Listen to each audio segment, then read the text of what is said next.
The Legend of Zelda is a franchise known for its beautiful worlds, its intricate puzzles, its iconic characters, and of course, the lovely musical compositions. For 3.5 decades now, we have been blessed with the music from this series, and so to have a little fun with the anniversary this year, I'm going to tell you the best song from each Zelda game. We'll be moving in chronological order through the series, and I will be spoiling here, so please be careful as you watch ahead. Also, remember that this is just my opinion. I'm not a professional music analyzer, I'm just a dude who listens to video game soundtracks in my car, in public. I'm Voyan, and these are the greatest songs from each Zelda game.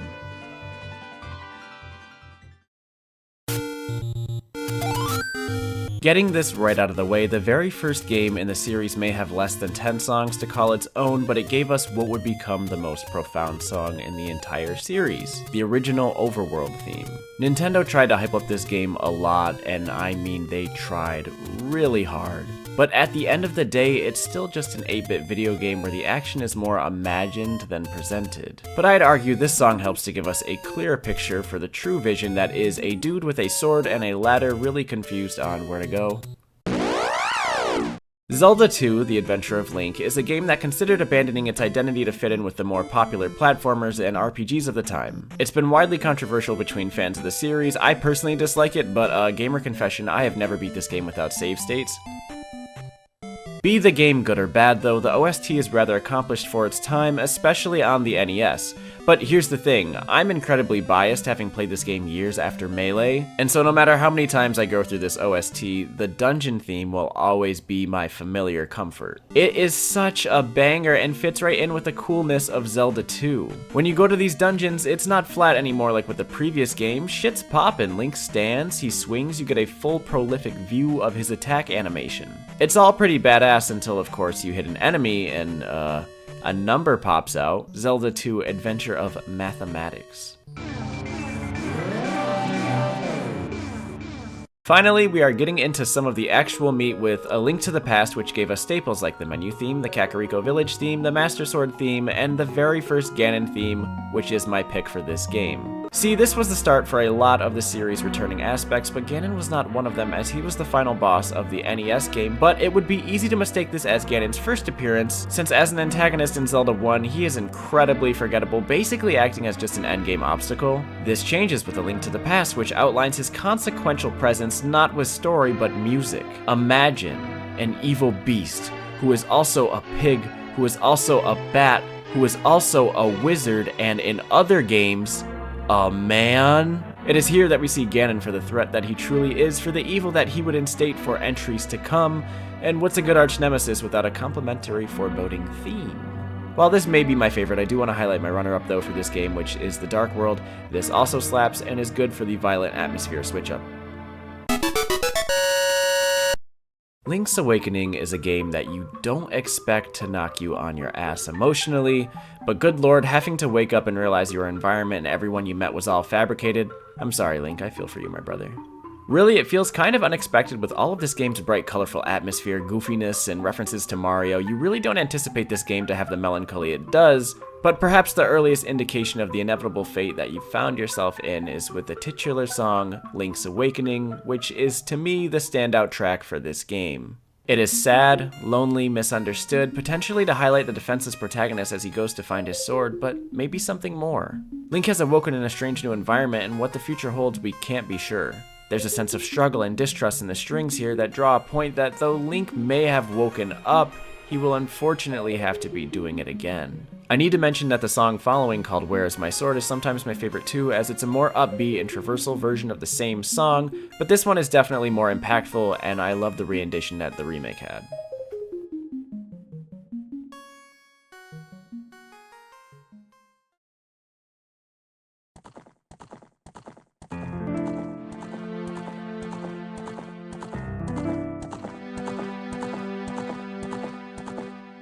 We next arrive at what many consider the pinnacle of the Zelda series. It may have taken us a little while to get here, But Ocarina of Time doesn't make you wait very long at all to hear its best track because it's the very first one that plays. A famous developer once said, "Don't judge a game by its title screen unless the game is Zelda," and on the Nintendo 64, that's a real word-for-word quote he definitely said, and that developer was correct. Ocarina of Time's opening is enchanting, suspending even, as I never wanted to cut it off early to actually start the game. With the piano and flute leading the cause, we see our tireless hero Link riding at the crack of dawn, the game demoing its brand new, vast 3D environment. It's an endearing and beautiful introduction that sets the mood for the game perfectly, and it obviously left quite a legacy, as Twilight Princess has a near identical title screen, and other eventual games would closely mimic the format.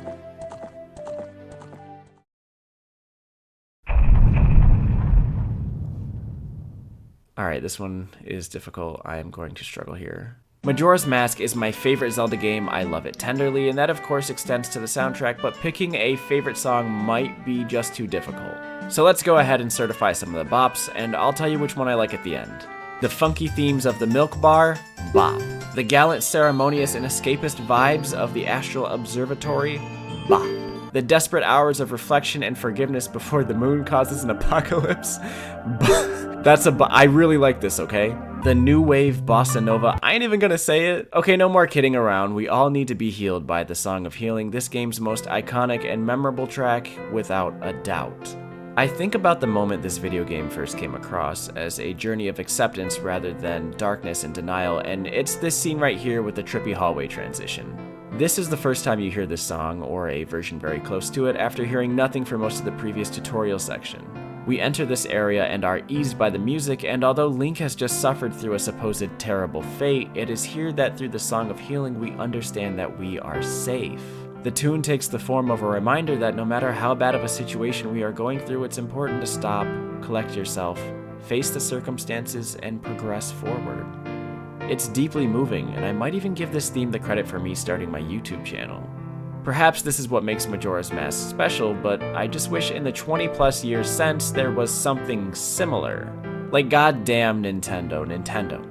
I love the newer games, but can you please go a little bit more plot heavy next time, please? Never mind, there's no point, it'll never be this good again. We've done it. I'm depressed now. Okay, moving on. Oracle of Ages, man, I don't fucking know. The house theme is really warm and feathery. I think that's one of the only tracks I remember from the game.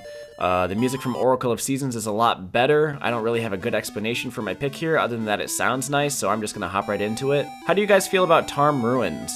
Yeah, Tarm Ruins sounds pretty nice. Doesn't really have a central story or plot characteristic like the other ones do, but I mean, it's a forest theme from Zelda, it sounds cool. Keeping the forest nonsense going, I like the Sea of Trees in Four Swords. Definitely a lot of goofs and good times here. Maybe I'm biased by association. It's not the best from the game though. The best is the Trap Room, partially because it's literally called the Trap Room, you know, like...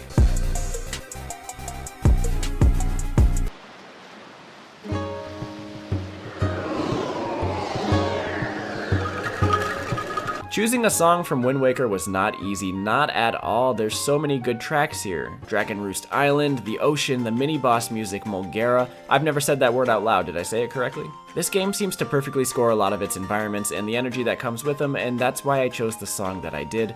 So let's talk about Grandma's theme. Right after Aryll is kidnapped, Link decides to set off to save her, and Grandma gives him the hero shield. Realizing that her granddaughter has been kidnapped and that her grandson is also leaving, Grandma breaks down and this theme plays. It is the first time you hear this song in the game, but I would argue the second time is definitely more memorable, where when coming home mid-adventure, you find Grandma hysterical, near delirious in her own home, too depressed to even recognize Link's presence.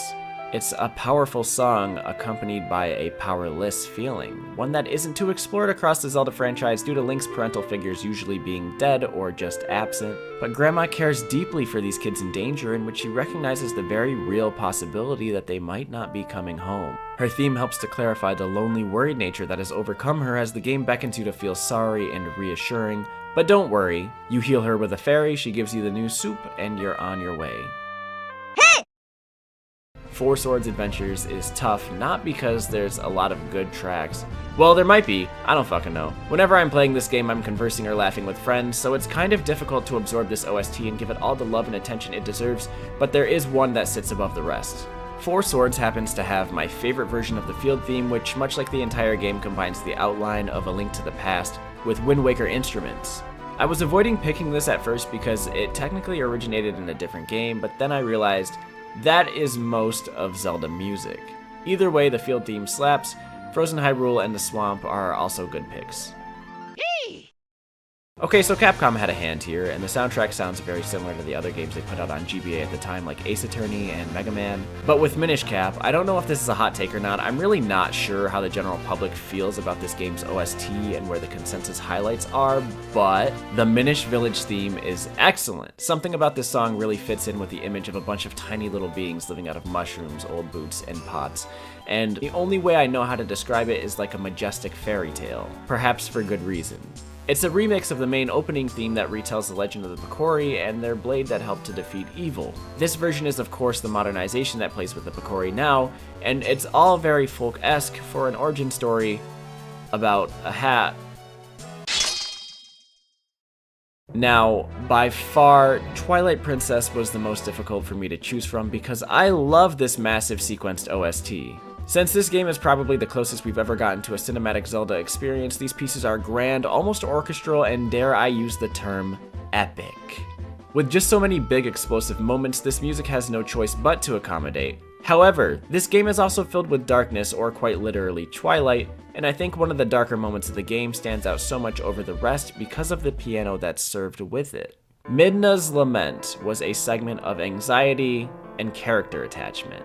Until this part of the game, Midna's goals and yours happen to collide, but she remains self-driven and acts better off, almost reluctant, like she's doing you a far bigger favor than you are her. But in this moment, for the first time, all of that flips.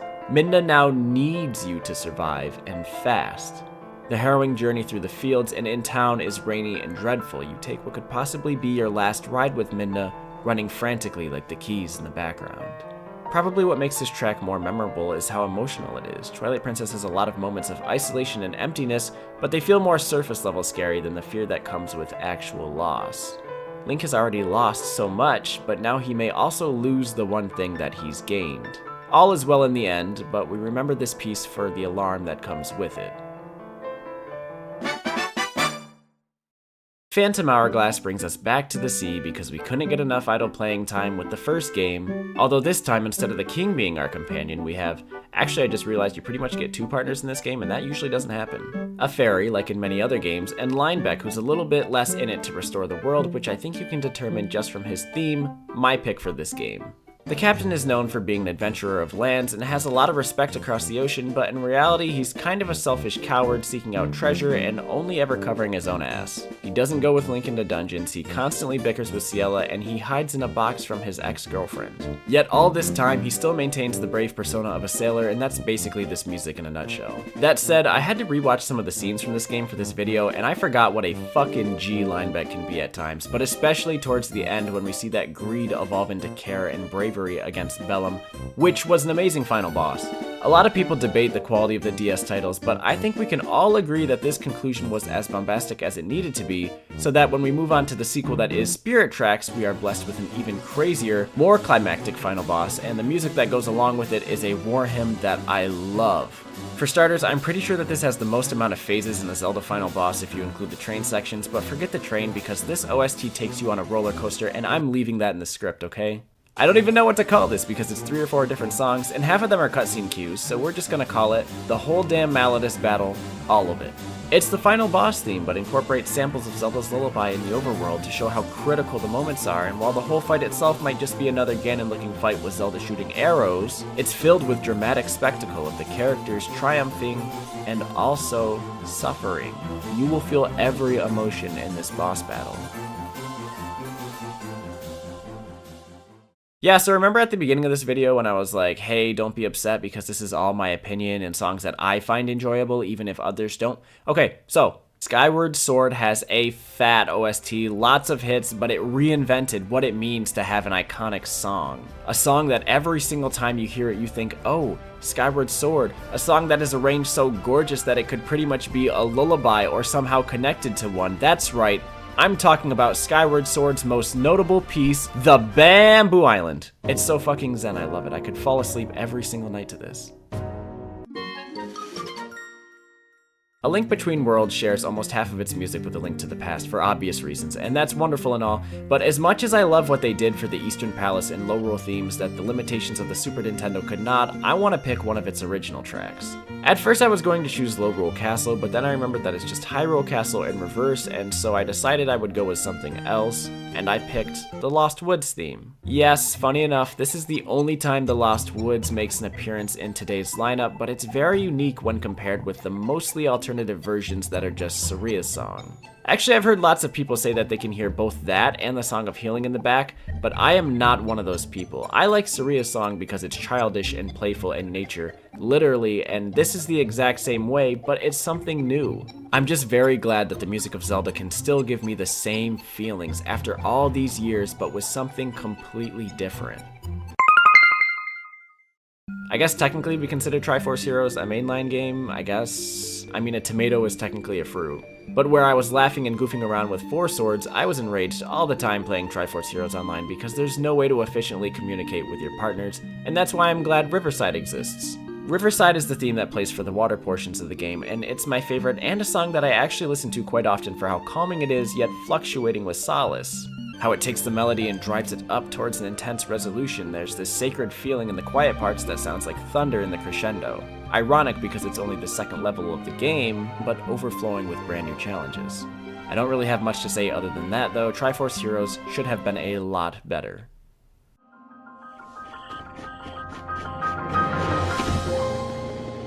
We conclude the day with Breath of the Wild, the most recent entry in the series until next year, probably. If I remember correctly, there was some attention around Breath of the Wild's soundtrack for the wrong reasons. People were kind of upset with the OST or lack thereof, giving up what it could have been to instead create a more unsupervised sense of environment.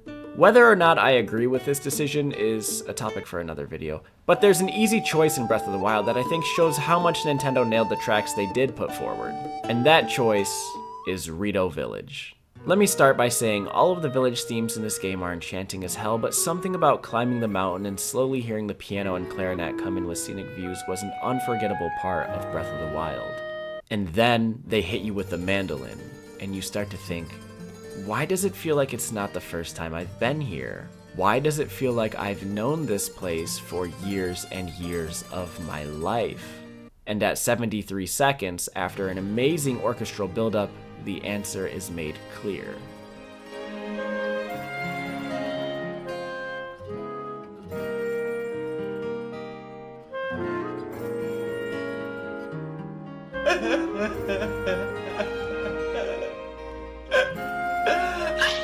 Breath of the Wild is sometimes viewed as a reboot aside Zelda 1 because of its big open world, its very different playstyle, and the whole new audience that seemed to hop on board with it. But in no way did that mean Nintendo forgot about everything and everyone else that came before it, and that's why we love this music, right? 35 years across 18 games is a long time to keep someone interested, but the Zelda franchise has done just that, and at the end of the day, we remember these games and their melodies that have infused with our hearts. I'm Voyan. I hope you enjoyed the video today. If you did, make sure to subscribe, and I'll see you guys for the next one.